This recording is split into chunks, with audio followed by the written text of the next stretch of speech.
Good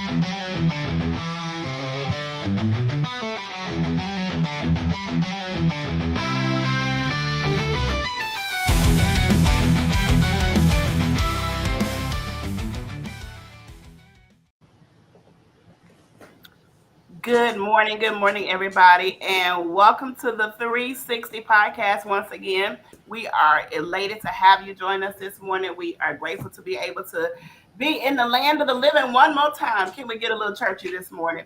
We are grateful to be alive and to be well, such as we are. We are back.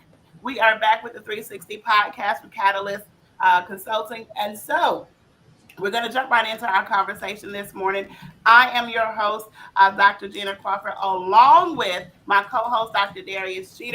And you may see a third face this morning. And so our third face this morning is our very first The 360 podcast guest.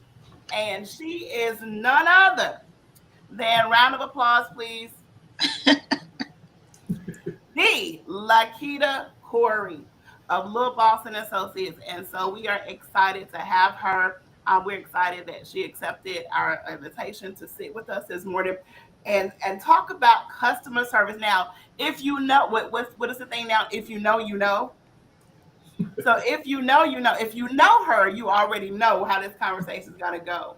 And so we want to say good morning to you. But before we dive into our conversation, we want to say welcome. Thank you for your yes. Dr. Darrius, did you want to say something before we jump into this conversation this morning?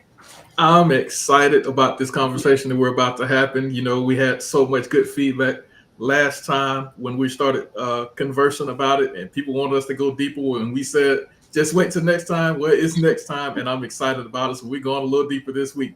Thank you all for hopping on and joining. So let's jump into this conversation. So, Ms. Corey, tell us a little bit about now. Let me back up, y'all. She hails from North Carolina, so shout out to the Carolinas. Shout out to North Carolina. So if you're in North Carolina, if you know somebody who is a NC native, go ahead and shout them out. Go ahead and share, like, love, and share, and go ahead and subscribe because they need to understand that this is not just for this nation, but what she has to share is global. She's like, great. It's global. So we are grateful to have her on here this morning. So tell us a little bit about Little Boston Associates.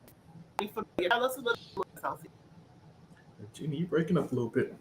You said, tell us a little bit about yourself and about Little Boston Associates. Okay, so, well, good morning, everyone. Thank you so much to the Catalyst Consulting team for bringing me on. I'm so excited. I'm a little nervous. I'm the first guest, what? But I'm very excited. I'm grateful to be here and to be a part of this portion of Catalyst Consulting of the 360 podcast. Let me make sure I get it correct. But I'm certainly grateful for being here, and certainly want to say thank you to Dr. Darrius and Dr. Gena for inviting me and welcoming me on your podcast. So I believe she said tell her something about Little Boston Associates. Yeah. Okay. About yourself and Little Boston, how it came to be. Okay, so I've been serving all my life. Literally from a little girl, I would go get newspapers for the neighbors and go to the little corner store, get the paper and bring it back and get my little tip. But I've literally been serving all my life, and it stemmed from my grandmother to my parents to me. So I serving in excellence. It's what I breathe. It's in my blood. So Little Boston Associates came about my apostle gave me the name Little Boss. So because I boss. And that was literally before I started walking in the assignment of executive administrator for my Apostle Latrice. And so everybody calls me Little Boss. So that's where Little Boston Associates came from. But it's a consulting firm, a training firm for executive administrators or executive assistants. We could go to the corporate world as executive assistants, but also in ministry. I love to focus on the ministry aspect of it because it's needed. Because we attend services and we see things and we're like, That's not how that goes. But so it's one thing that I've always seen that's needed in church. I've been in church all my life. Um, so always just seeing things that there is a need. So that's how Little Boston Associates came about, for training and, just and it ranges from how to send an email to how to dress. So it's a broad, spectrum of what to do when serving.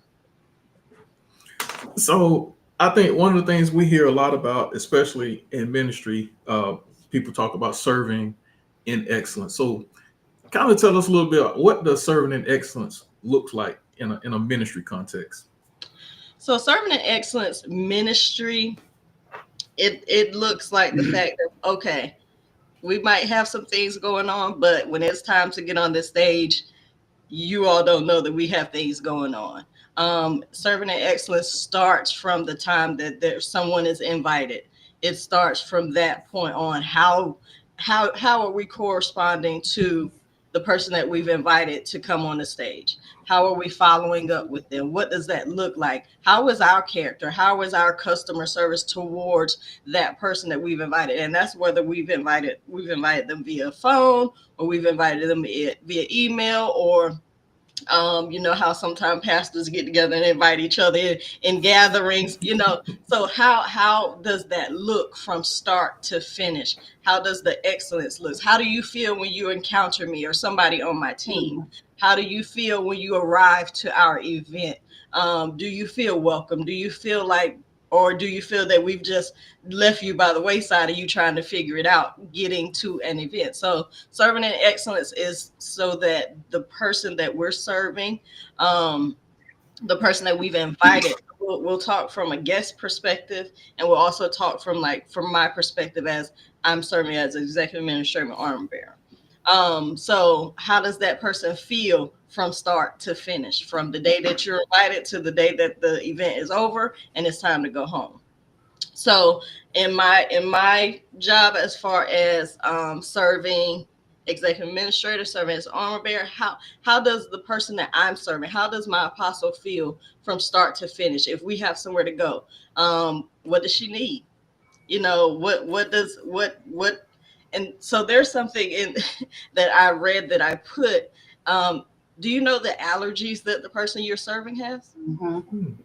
Yeah. Those are things that are excellence, because when people want to feed and all these things, no, she can't have that. Okay. Yeah. That's a part of excellence, because you're knowing what the person that you're serving needs. You're knowing, what they need. It's catering, so to speak. I know some people don't want to use that word, but if you're serving someone and this is your assignment, then excellence looks like you know exactly what needs to be done, when it needs to be done, so that there are no holes, so that there's nothing falling through the cracks because you left something off. So excellence means you're checking the boxes. Okay. Mm-hmm. Okay. So when we tend to think about church, we tend to think about, people just come.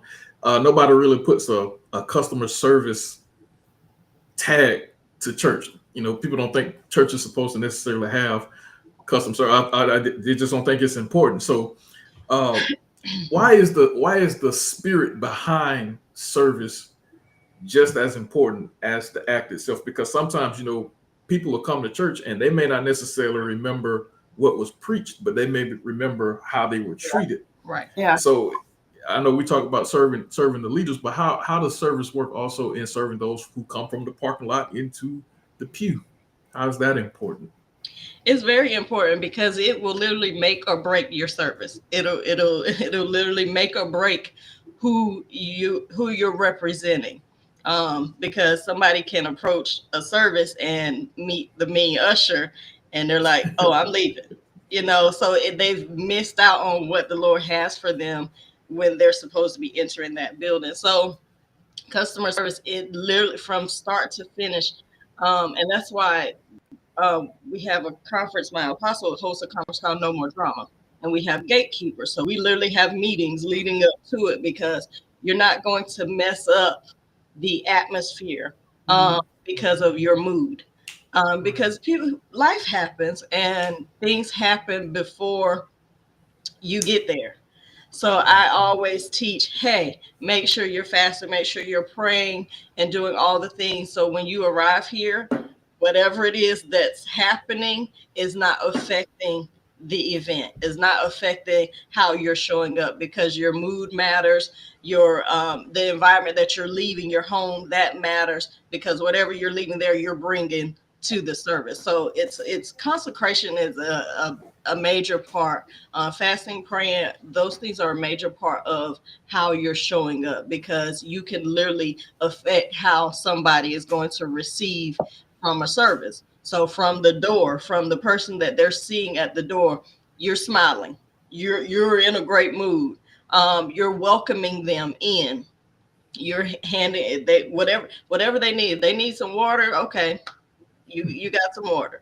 You had a hard time getting here. How can we assist you before you come into the service? So anything that, changing our mood, seeing how we are before we approach a service, before we approach an event, especially in the church, because people always say mean ushers, and that's like, this is really a thing, and it shouldn't be, because understanding, yes, you've had things going on, but when you approach this door, when you approach this parking lot, the parking attendants are how are they greeting you? Do you need help with your car? Do you need help parking because you got to park this far? Do you need help? So it's literally the little things that will change how someone sees a service, or how someone approaches your church or approaches your ministry. That those things will change, because people will leave based on how they feel Yeah. before they've even entered the service. So Yeah, I think we joke about the mean usher, and we laugh about the mean usher, but I think we have to realize, like I say, they may not necessarily remember what was preached, but they'll remember how they were treated. That yes, could be the very reason some people stop coming to church and never, you know, come to Christ. We have right. to take that very seriously. So I guess, yeah, that customer service in the church is very important. It is. Can y'all hear me now? I'm Yeah, back. we can hear you. You back. Yes. So, and everything that you're saying is awesome. It is true, and it's awesome, and it's needed. So how would you what advice do you have for that person who is the usher, who's the parking lot attendant, who is the person who's serving, and they encounter certain people who may come in disgruntled, or they encounter certain people who come in, this is their first quote unquote church experience, and they've been kind of leery as about going in, and they're suspect of everybody. So as a servant, how do you handle those people or those situations where people may come in already thinking that all you want is my money, or you're coming in thinking that you guys don't like me anyway? How do you handle? What advice do you have for those who are serving, those who are on duty, quote unquote? You have to determine, okay, first, what's happening. Would you like to step to the side and talk? Would you like me to bring someone to talk to you, someone from the ministry team, but not, I think people say, giving energy to, or using the same energy that they've approached you with. That's not, how it goes. But because the thing is, they're seeing this and they're approaching because they've experienced something somewhere. So their expectancy is that, oh, I'm going to be the same way that they. So so first we just change how we even approach it. Okay, I'm sorry that you've experienced this. Or I'm sorry that you're having a bad morning. How can we help you? Because we want to make sure that we're listening first before combating with them. And granted, some people, they just want an argument, but you'll know that's when your discernment kicks in. Like, okay, this person actually wants to be a part of what's happening here. So let me see how I can help them. How would you like some coffee? Let's talk. Let's pull to the side. Okay, let's see how can we assist you before we even go, because we don't want anything to hinder what you're about to receive in this service, because we want you here. We don't want you to leave. We don't want you to be turned away. So how can we best help you? So we just have to change how we see things, change our approach. How are we approaching those who are coming, and they're not excited about coming. They're there. So we changed that approach. I think that's good. I was thinking yesterday in terms of between yesterday and this morning in terms of training, because you may have this person, this is their first time serving, and somebody comes to them certain type of way, and you are not all the way yet delivered from the and so I think the training is such an important piece, and so which leads me to this question in terms of ministry leaders, and just the investment in training. Where do you think that should fall? As far as training should be the top of the list. Before you're at that door, you should be trained. I don't know however long you could do, 6 weeks, you could do four, but before you, okay, I want to be an usher, I want to be a gatekeeper, I want to do the training is here before you even approach any type of ministry assignments or anything. Training is at the top of the list. Um, you can't be a gatekeeper at No More Drama until you've been trained. Because one thing you're not going to do is mess up the excellence that Yeah. No More Drama is known for. So you're going to be trained first. Um, when you say, okay, hey, I want to volunteer for gatekeeper. Okay, great, but you're going to go through this training, and if you show up in that day and wait, what's wrong? What happened between the day of training and now? What's happening? Yeah. Because I have no problem saying no. We thank you for volunteering to serve, but this is not gonna work today because Yeah. something's off. So training from start to finish, and that also gives the person, the trainer, a time to know who they're working with. That's true. Um, it gives us a time to see, like, okay, good fit, or they listen well, or they are okay with following instructions for me. Okay, I'm younger than you are, can you even listen, or are you going to be combative with me when I say that's not how that goes? Don't show up wearing that, you know and then you still show up wearing that. No, I'm just gonna ask, no, you can't. Just have a seat, thank you, but have a seat. Yeah. So yeah. So, so with Little Boss and Associates, I know you say you do with corporate training and ministry training, whether corporate or ministry. What does training look like with Little Boss and Associates? Like, what strategies do you use? Like, if there's a ministry event, do you go from talking about everything from start to finish and train throughout it, or is there a different strategy that you use? How does training with Little Boss and Associates? What does that look like? So I've my first large group training. Actually, when I first started training with Little Boss Associates, it was with Dr. Gena's assistant and Miss Trinette's assistant, and we were literally one was virtual and one person was there and one was virtual. We were at the library, and we went through a couple of things. It depending on what the person who's serving, depending on what they want. So um I'll say, okay, what are your areas that you want training in? So we can go from there, or you can say, I want it all. So we'll literally break it up into weeks. I did a training in Louisiana with one of my covenant brothers and his church, and it was about 25 guests, and that was the largest group for my first. And I was like, oh my god, but we literally went from start to finish, and it was all day. We broke for lunch, came back, did some training, and just the feedback was like, wow, this was amazing. But I've also done just one-on-one where the interest was, how do I dress, what does this look like? So it really depends on your areas that you need, what you're needing. What do you feel that you need to strengthen in? Hey, I've been doing this for a while, but I need some training on I need to brush up my skills on serving. So it really ranges from what your needs are. Because and we're talking about my manual, it's this, I think it's 5 to 6 lessons. So it can be all day, or it can be Yeah. broken up into parts. Okay.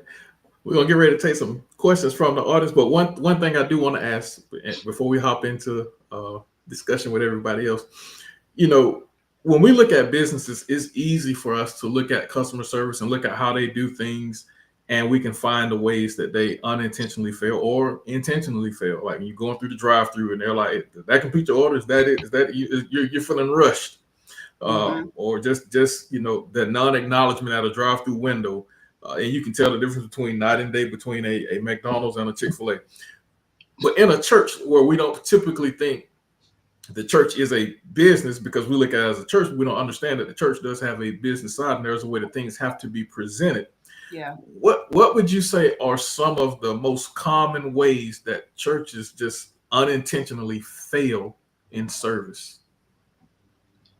We just treat people wrong. Um, Okay. that's one thing, and that's not just the visitors. That's Okay. people who are on the roll. You know, Right. Right. um, they're showing up, and they're needing something from God as well. Okay, we gonna what do you need from us as a church? Um, what do you need from me as the executive administrator? You know, yes, you're still gonna have to follow protocol. Okay, you want to talk with the pastor? Okay, well, this is how you could talk with the pastor. But to just no, you can't talk to the pastor. Like, no, that's you Yeah. still, there's Yeah. still protocol to it, Yeah. and there's a way to handle it. We're mishandling people, Mm-hmm. in the body of Christ, and that's why you see a lot of people. This is why I don't go to church, because Right. we're mishandling people and people's hearts. So even when it comes to even down to our leader, how are we treating our leader? How are we responding to our leader? So what are we doing? Um the overall thing is how are we handling the people that God has sent? How are we handling them? And do you train leaders too? Because listen, because we not going to skip past your prophetic voice and your office in the prophetic. We're not going to skip past that. So do you train leaders as well? And the reason I ask that is because it's not just about how um, people are treated when they come through the door, but we all know that it takes money to run ministry. Mm-hmm. But there is a right and a wrong way to raise an offering, and that can put a sour taste in people's mouth if it's not done the right way. Do you train leaders in things like that? So I do train leaders, and I've had leaders be a part of, because even when I did train, and a lot of times it's a lot of leaders, and that's what happened when we were in Louisiana with my covenant brother. He brought his leaders in, but he also brought some of his members in. So yes, but I also, when I show up, my apostle is normally with me. And she'll give her input from a leader perspective from some things that I'm not sure, I don't have experience with. But when it comes to the excellence part of it, when it comes to how to talk to people, when it comes to Yeah. as far as raising the offering, not bullying Yeah. people into the offering and everything. So it's literally, there is a way to talk to people. There's a way to address things. If you need to have a meeting outside of the church, then have that meeting.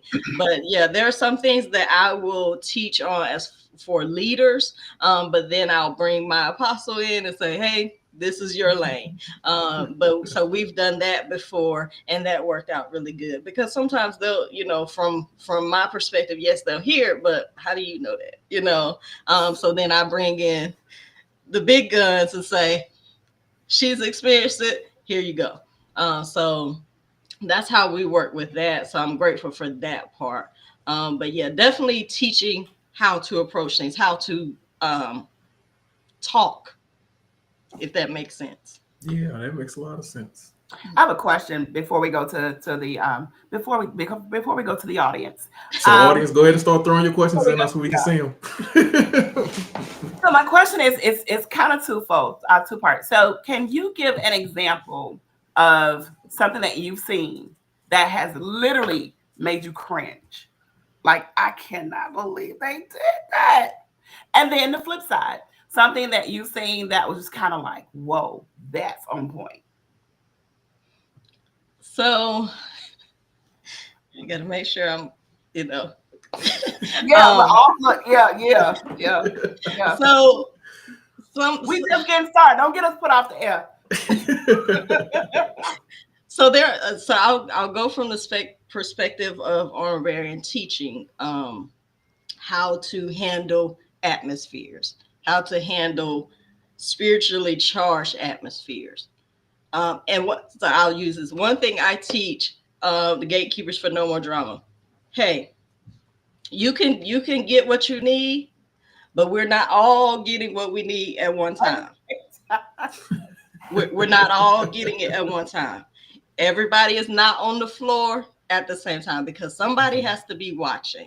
Yeah. So I've been in places where nobody's watching except me. And I'm not there to watch. I'm there to attend. So being in an atmosphere where things are happening, and I'm like, hey, this shouldn't be happening. Why is this person laying hands on this person? You're not authorized to do that. So there have been atmospheres like that, and just saying, hey, this shouldn't be happening. You're not authorized to do it. So the thing is, like, so that's happened. Just being in places and like this is not how that should go. People just falling out. Where the arm bearers at? Granted, sometimes it happens very quickly. But if you're watching and you've been trained and you're on your assignment, then you're where you're supposed to be when you're supposed to be there. So what was the other part of the question? The other part was what experience have you seen or have you encountered where it just made you like excited, like, yes, that's it, that's on point right there. So I've been in services where I'm like, wow, and I've one book, and I can't remember the name of the book, but it's by Holloway Gray. Now, he served Bishop Jakes for years and years and years, even until I believe his passing. He would just show up, and be in places. And I have to find the name of the book, but so I watched how he served his leader. And he was always present, and he talks about different things in the book, from I can't remember where Bishop Jakes is from, but like from there to where they are, until his passing, he was always present. So just seeing, and that's on TV, that's on just watching it TV wise, but even in the sense of, I could use No More Drama for example, because I believe that we serve in excellence. So when I see things flow, the last time that I saw and how it flowed so perfectly, we were in Virginia for No More Drama. I believe it was last year or the year before, and things just flowed so smoothly. And not me taking the credit, because I trained, because everybody came knowing their assignment, knowing what they were called to do. So to me, that was like, yes, this is amazing. I love it. There weren't, at least I didn't hear about that anybody felt slighted or anything like that. But they were there and they were taking care of the people who showed up, the speakers. They were wherever they needed to be taken care of, picked up, all the things, and it was done in excellence. Because I hear it often, like, wow, I haven't experienced this level of excellence as a speaker before, or even as an armor bearer, or even as a gatekeeper. So those things were excellent. And Walking in the Shadow of Greatness is the book that I was referring to. Okay. It is a great book, and by Holloway Gray. So I want to make sure I told y'all that. But So I don't have a problem shouting out my apostles conference, because I know the excellence that happens behind the scenes, so that when we're in front, it's still flowing in excellence. So to me, that's a wow. Oh, that's good. That's That's good. awesome. That's Yeah. good. Because we need to know, what does it look like and what is it not supposed to look like. As Apostle mentioned earlier, Dr. Jeter mentioned earlier, how when you go to certain restaurants, there's, because of your encounter with the brand and with the name, everyone that you go to, there's an expectation that, hey, this is going to happen. This is what I'm going to get. And so I think sometimes when people encounter, especially if you go to one church or one conference, and it makes you feel good, it makes you feel alive, you leave with a good feeling, and then here it is, the assumption may be, well, every place that I go is going to be just like this. And then when you go to somebody else's church, it's like, I just need to know where the bathroom is. That's it. Just show me where, I just point me in the right direction. And so sometimes, people, I think, um, get a bad taste, as we mentioned earlier, was just like, y'all just like the people in the world. Granted, we are human, but and that leads me to a question. I don't see any questions in the chat yet, but how important is the character of a servant, not just within the four walls? So say that somebody sees you, like you out in the street somewhere. Now they've recognized you from being the gatekeeper. They recognized you from being the armor bearer at No More Drama. They recognized you. They've seen you with Apostle Latrice, and literally now you out in public acting up. And not to say that we don't have those moments, but like, Right. is that now? Wait a minute. Was she just on the 360? How do we balance that? It's literally, is this the life you have to live this life constantly? It's a Hmm. consistent lifestyle.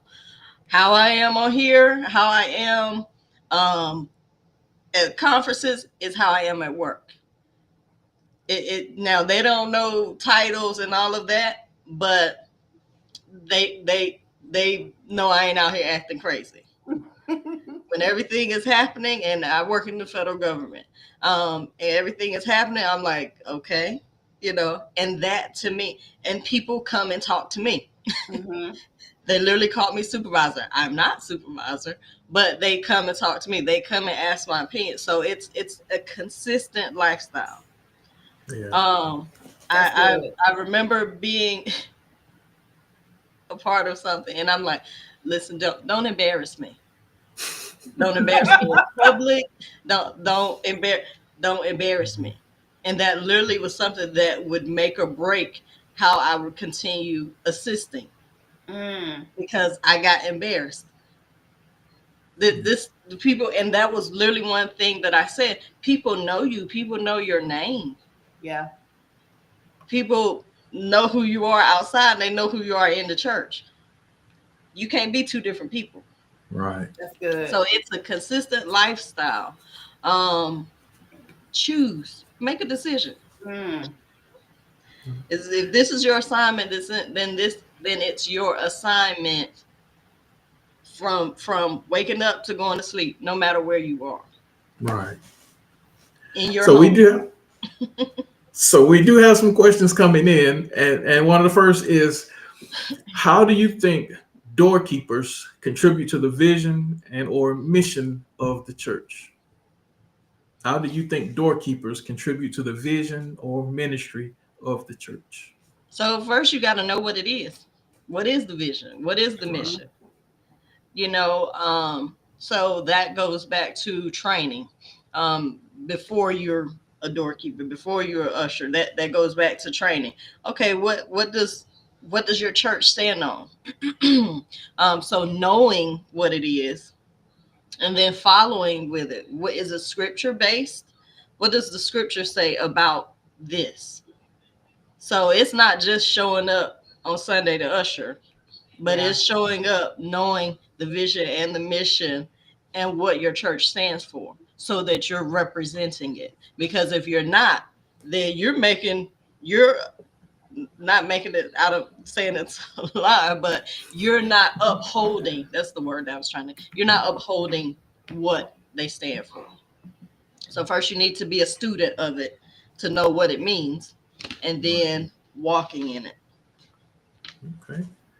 We have another question too that says, can you also talk about, oh, give me a second, we got past one. Here we go. Can you talk about the importance of personal relationships with God for those who serve? Yes, because the thing is, if you're not living, if you're saying, okay, I'm a servant, and then you show up, but you're not modeling Christ, Mm-hmm. you're not modeling who he is, you're not modeling the vision and mission of your church, because, you can't show up saying, oh, okay, I'm serving in excellence, I'm doing this, but Yeah. my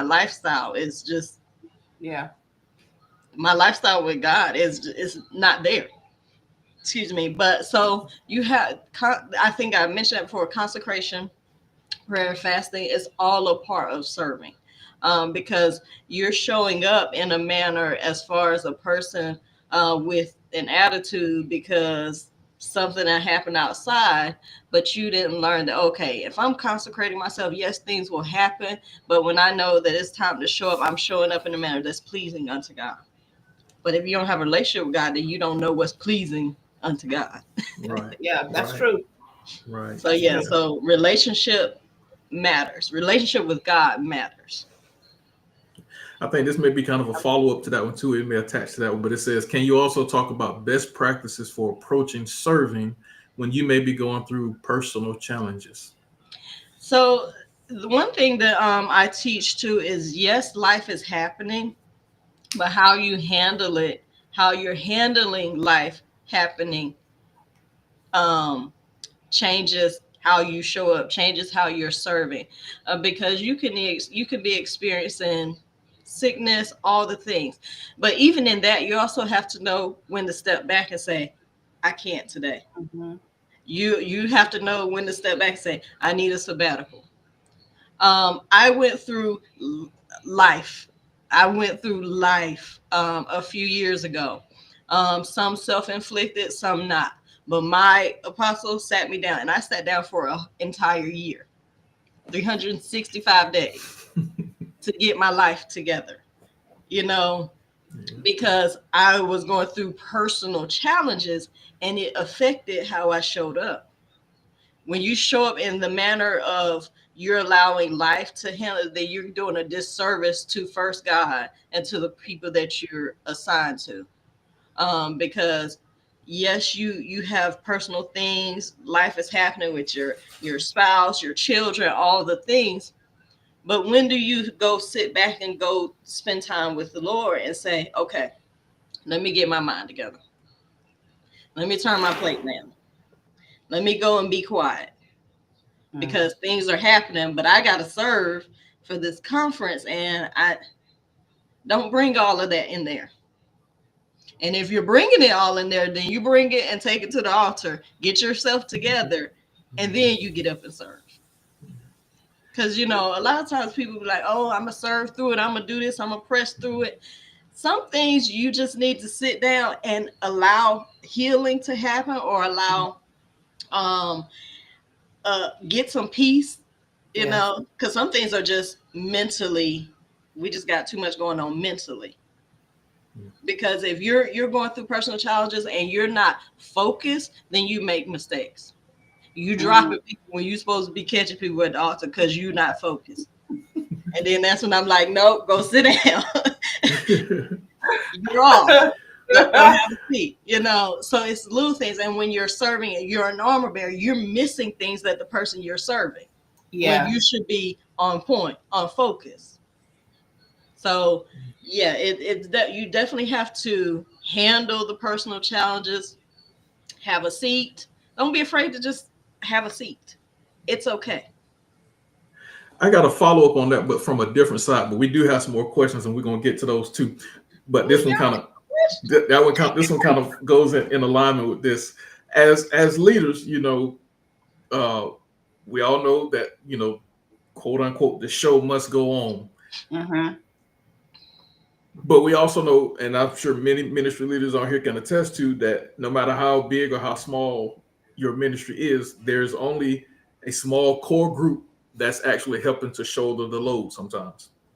So, how can ministry leaders address burnout in that core group or those who serve without compromising the excellence that still needs to go forth? So first you got to recognize that you're burning out, that it's happening. Um, and there are things, okay, we're approaching this event. I understand we're tired, we have things going on. We're going to approach this event. We're going to do what we have to do. We're going to serve in excellence. But after this, we're going to go sit down for a few days. Handle the assignment, yes, because there's nobody else who can do it. Right. We can't just put the assignment on the back burner unless the Lord says, okay, delay this for now so that you can rest. But in the event that that you still have to do the assignment, okay, do the assignment, handle it in excellence, make notes, do whatever you need to do. After the assignment is over, go take a nap. Because there are some things we can't just say, okay, we can't do it right now. We still have to do it. We still have to do it in excellence. And we're going to make sure that we're handled, make sure all the boxes are checked. We're going to show up in the sense of the show got to still go. But after the show is done, we're going to sit, because we're not going to keep pushing and keep pushing. And then there's nothing to push. Mm. Yeah. That's good. There's another question. I'm laughing because I feel this question. I really do feel this question. So how do how do you help as gatekeepers or armor bearers, and you're not necessarily a people person?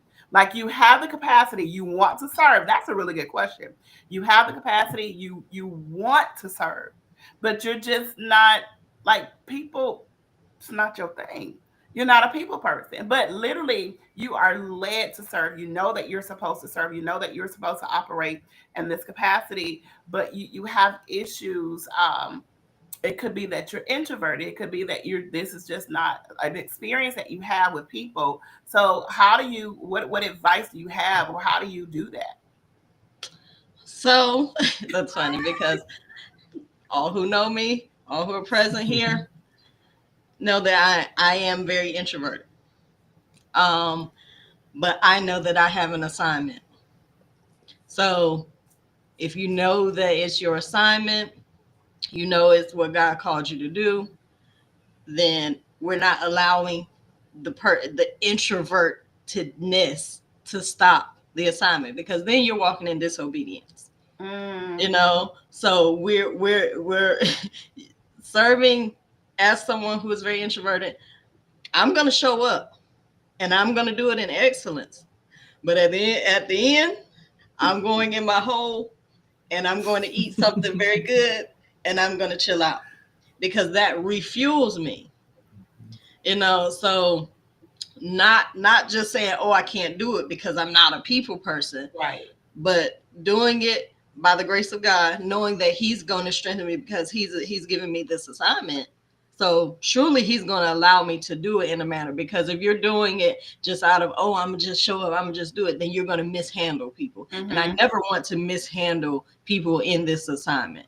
I never want to mishandle the hearts, no matter if it's somebody I'm serving or if it's a get. I don't want to mishandle God's people. Right.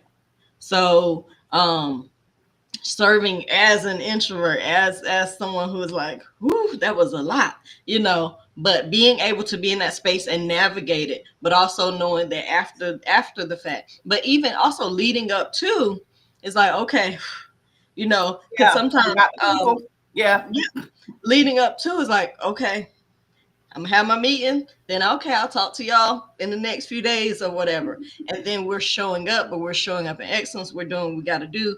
We're going to eat after, and then we're going to rest. Because you have to make sure that you're doing it in excellence. Yeah. You're not doing it, side-eyeing people. No, that's not how it goes. but you're doing it because it is what God called you to do, and it is your assignment. Um, and you definitely don't want to make it. You don't want people to feel like, ugh, Yeah. you don't want Yeah. people to feel like, okay, you're just dealing with me. Like, no, you don't want people to feel like that. Yeah.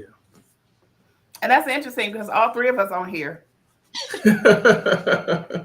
So I mean, we're the perfect example. So literally Yeah, all three of us. yeah. Yeah. And that leads to the next question. This is something that I laugh at, but it's like are these servants supposed to smile during service? Most I've seen don't. So like we've seen those people who literally you act like the CIA, like you got like it's an ear pod, but you acting like somebody's talking to you, Yeah. like you got. I mean, you are like incensed. So what does that look like? Even I don't want to say even being approachable. Maybe I'm not sure. Just what does that look like? Should we have the sour face? Like, don't mess with me, or is it yes? I'm still pleasant. I'm still smiling, but I can still get at you. So, and I have no clue. I have no clue how. Not I have no clue to the answer. But as far as like when I'm serving, I just know people like, okay, you just know that you don't play any games. Now, I may talk to you now, depending on what capacity I'm in.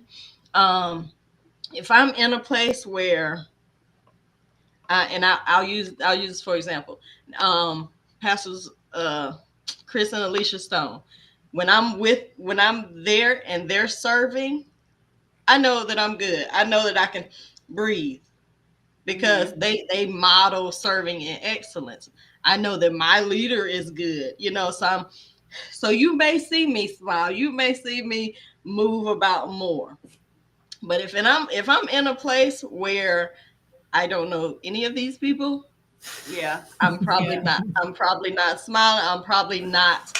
But that's not, and it's not a like what is it? Scalding? I don't know what the word is, Yeah. but like Yeah. it's not. But I also have a military background, Mm-hmm. so CIA look is nothing. It's nothing to me. I could just be standing here and be super excited with a straight face, So Yep. we don't want to take it as like, okay, they're not smiling, something's wrong. No, it's Okay. nothing wrong. It's literally not a thing like, oh, I'm just gonna be in here laughing and playing and all these things, because no, because you may smile here and there, you may agree with the word, but overall, am I focused? Mm-hmm. Mm-hmm. Am I focused? I'm not laughing and joking with you because I may miss what's happening over here. So there is a focus that has to happen. um don't take the not smiling as, oh, they're mean, or oh, they're not approachable. The thing is, people will take that and they'll use that. They'll think that, oh, Yeah. they can run up Yeah. on you Yeah. because you over here laughing and grinning. No, I'm laughing and grinning, but I see you. Right. So we certainly want to make sure that we're focused. Um so I just, as people who are watching, people who are serving, don't take Mm-hmm. it as the non-smiling as a thing like, oh, they're mean. Because we're not all mean, but we're also not out here playing games either. Right. Right. So And I see that. hopefully that makes sense. No, that makes sense. And it was shared in the chat that it's a focus look, coming Yeah. from somebody else who was military background. And so literally what I'm thinking about now is when you're talking about this focus look and talking about being focused, we all know there's so much happening in the world now. And so, paying attention to what's happening around you, it really matters because everybody is not mentally well, and we know this. Mhm. And there are people who will experience moments where something may tell them, a voice may tell them, hey, go and attack this person. And so we're living in that time now, and we've seen certain instances, we've seen them recently, where you really have to watch as well as pray. And I think this is so important, especially if you're an armor bearer, if you're a gatekeeper, whatever the case is. um, Right. not being so bogged down sometimes with your personal issues, because as you said, your focus may be off, and that very well may be the time when something's about to happen. And so I think all of what you're saying is necessary. And sometimes we get comfortable in certain roles where it's just like, oh, I'm kind of used to what I'm doing. So how do you keep from being so comfortable where you're not focused? Um, so not being comfortable, feeling like, oh, I got this. Mm, Feeling like, oh, because, and I struggled with this before when people like, oh, you do so well and all these things. And I'm like, I don't want to get comfortable in doing well. mm, I want to mm. keep learning. That's I want good. to keep serving in excellence. I don't want to get comfortable in the applause Mm, because I could miss something because I'm like, oh, I got this. Because I missed the mark there. I've dropped the ball in different things. So I don't want to get comfortable in thinking like, oh, I got this. No, because then you start dropping the ball. You start mishandling people. You start messing up events, So you never want to get comfortable in serving because then you think you got it. Because no, you don't. Keep learning, keep showing up, keep training, keep your lifestyle walking in a manner that okay, at any given moment I could mess up. So you definitely don't get comfortable in it because it's an assignment, yes, but it is one of the things that you have to keep going and keep growing in. Because if you Okay, don't we. No, I'm sorry, I didn't mean to catch up. You go ahead. if you don't keep growing in it, then you become stagnant. So we have one more question from the audience, and then we're going to talk to you about how you can get in touch with Lakita and Lil Boss and Associates for training, and then we're going to give her an opportunity also to talk about I serve and what that means. So this last question from the audience, it says, so what tips do you have to help those who serve incorporate rest as they navigate their serving assignments?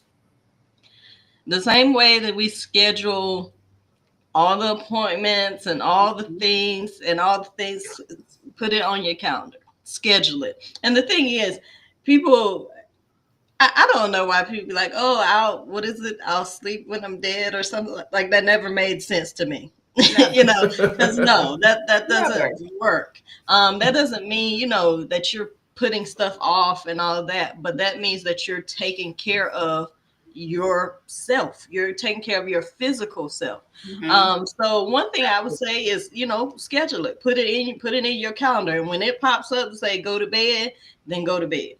Right. Put your devices on do not disturb. That's one thing that my apostle teaches. And at one point I was not even allowed in her do not disturb. And I'm like, hey, but and I use her as an example because when I first started serving, she was not resting. And I was like, you can't, like, that's not healthy. Yeah. So you have to make sure you're scheduling it or and get somebody accountable. Hey, it's time to go to bed. Good night. Take vacations, take sabbaticals. Go on sabbaticals. I don't know why that's like a scary thing for people. But go on a sabbatical and like don't do church stuff. you know, Right. Go on Yeah. a sabbatical and do life and live. Like just live. It's literally, and it's not as hard as people make it. It's you just literally have to be intentional about it because we'll put everything and everybody before ourselves, and then we're done. We're sick.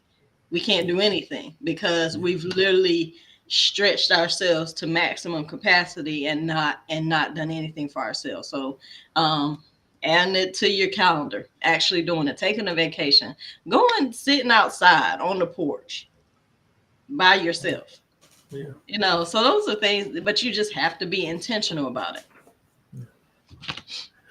So we have one question that popped up. It said it cannot wait, and it is an important question. So It is. we're gonna talk about it. It It's says, very important. how do you handle a free for all atmosphere without offending where people in the audience are trying to help the one who may be under the influence of the Holy Spirit and there aren't any servers available? That's good.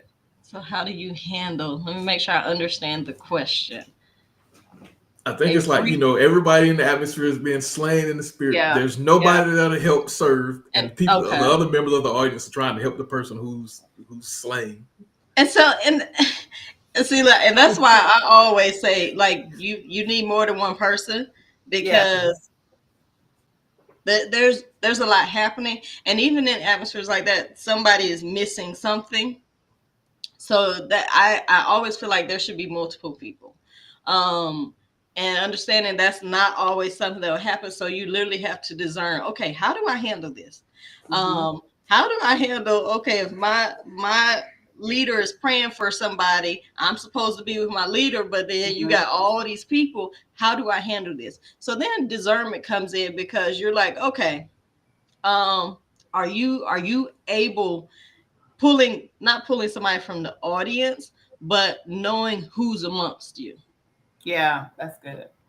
and pulling from there. Because the hopes is that everybody in the audience ain't out at one time, but you just never know. And then you just praying, Lord, take care of the people. And this is literally not too much that you can do in that atmosphere, but you're not walking away from your assignment. My assignment is to my leader. My assignment is make sure that my leader is good. I understand there's a lot going on, but I can't leave my leader uncovered. Right. So Hopefully we had to that get that question answers. answered because by Prophet G, because I know when she's singing, she creates that environment a lot of times. So yeah, Right. I hope that That's, helps you. but her assignment is to lead worship. Right. You Yeah, know, so yeah. And people get to that falling out when she starts to sing. Yeah, it is a and blessing. that goes back to the training of people, and that's why it's so needed, Mhm. because all of us cannot be falling out at the same Yeah. time. Now Somebody you got gotta to take stay a on. number. Take a number. It's your turn. Take a number. Somebody got to sit on their feet. Yeah, take a number. So everybody on the right side, this is Or your tag time. you rich. Girl, tag. Right. Tag you rich. Listen, because the enemy is looking, and I Yeah. know Yeah. I know we got to move Yeah. on. The enemy is looking for little doors like that. Yeah. The enemy is looking for little spaces. How can he weasel in to Mhm. do something? So even as Prophet G, even as she is worshiping, but also keep an eye on what's happening, because she's literally authorized to say, no, I see you. Right. Stop doing that. Yeah. So yeah. And I think you said something that is so important. Know who's in the room. Know Yes. who's Mhm. among you. And sometimes when we're hosting, we assume that everybody's coming into the room with the best intent. And No. some Right. people are not. And so Right. when you said to buy into the mission, buy into you have to be vested in this. It's like you're not just showing up just to say, oh, I'm a part of this, or I get a t-shirt, I get the bag, I get the this. It's you really do have to know who and what's in the room. That Hmm. that that was really good. That's important. I tell people, I'll share this very quickly. I walk in a room knowing how to exit. I can Yes. tell you what most people got on. Yeah. I, like Detail. I literally, and that's military background, but I'm like, okay, we're canvassing what's Right. going on in here.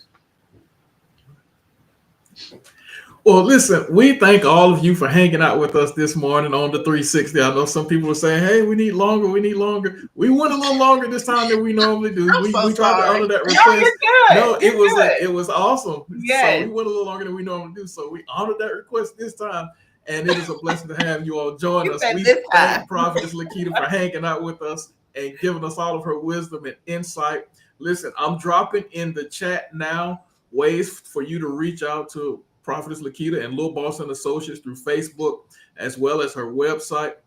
But before she goes, I want her to talk a little about I Serve and how you can get some I Serve merch and how you can reach out to Lil Boss and Associates to get your training schedule for your staff, whether you're in ministry, whether you're in corporate, you're coming up, you're trying to get your staff together. Let her talk about that for a little bit, and we'll be out. All right, so thank you, Dr. Darrius, Dr. Gena. It's shocking that we went over this long, but I'm definitely grateful. I do not take this moment lightly.